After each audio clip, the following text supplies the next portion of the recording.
तो चलिए आइए अब हम लोग पढ़ते हैं characteristics of soul proprietorship business. सबसे पहला ईज ऑफ फॉर्मेशन, आसानी से इसको बनाया जा सकता है।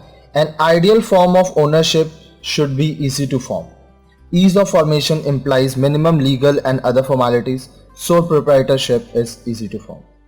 देखिए, ऐसा व्यवसाय जो कि आसानी से बनाया जा सके, कम लीगल फॉर्मेलिटीज हो, वहां पर सोल प्रोप्राइटरशिप आएगा, क्योंकि एक व्यक्ति है वो अपने हिसाब से बिजनेस को जब चाहे चालू कर सकता है, जब चाहे बंद कर सकता है।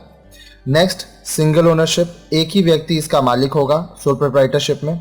A single individual always owns sole proprietorship form of business organization. That individual owns all the assets and properties of the business. Hence, he alone bears all the risk of the business. Thus, the business of a sole proprietor comes to an end at the will of the owner or upon his death. एक ही मालिक है, business में जो भी हो रहा है वो उसका ध्यान रख रहा है, जितना भी एसेट है, जितना भी प्रॉपर्टी है बिजनेस का सारा वही सोल प्रोप्राइटर, सोल ट्रेडर का है। वह अकेले सारा रिस्क उठाता है, साथ ही साथ जब वो चाहे वो अपने बिजनेस को बंद कर सकता है, और अगर उसकी मृत्यु हो जाती है तो बिजनेस बंद हो जाता है। No sharing of profit and losses. The entire profit arising out of the sole proprietorship business goes to the sole proprietor. If there is any loss, it is also to be borne by the sole proprietor alone. Nobody else shares the profits and loss of the business with the sole proprietor. जो भी आपका profit या loss है ये आप share नहीं कर रहे हो किसी से। जितना प्रॉफिट होगा सारा आपका, अगर लॉस हुआ या तो वो भी आपको ही झेलना पड़ेगा। ठीक है, कोई भी व्यक्ति आपसे प्रॉफिट में हिस्सा नहीं मांगेगा। One man's capital. The capital required by a sole proprietorship form of business organization is totally arranged by the sole proprietor. He provides it either from his personal resources or by borrowing from friends, relatives, banks and other financial institutions.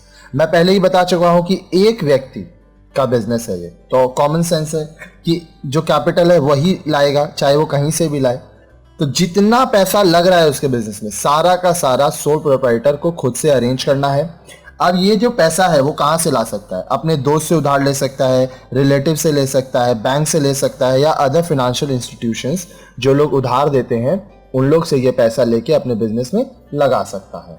Next, one man control. एक व्यक्ति है तो अकेले ही control करेगा। The controlling power in a soul proprietorship business always remains with the owner. The owner or the proprietor alone takes all the decisions to run the business. देखिए, जो controlling power है वो किसके पास है? सोल प्रोप्राइटरशिप, अकेले उसके पास। साथ ही साथ ये बोल रहा है कि जो डिसीजन है बिजनेस को रन करने का वो सोल प्रोप्राइटर या ओनर खुद ही लेगा। Unlimited liability. The liability of the sole proprietor is unlimited. This implies that in case of loss, the business assets along with the personal properties of the proprietor shall be used to pay the business liabilities. Unlimited liability है, कहने का मतलब जो owner है अगर उसका loss होता है तो वो लॉस वो अपनी पर्सनल प्रॉपर्टी को, अपने बिजनेस को बेचकर चुकाएगा। ठीक है, तो जितना लाइबिलिटी है वो उसका है, सारा पैसा उसी को अकेले चुकाना है।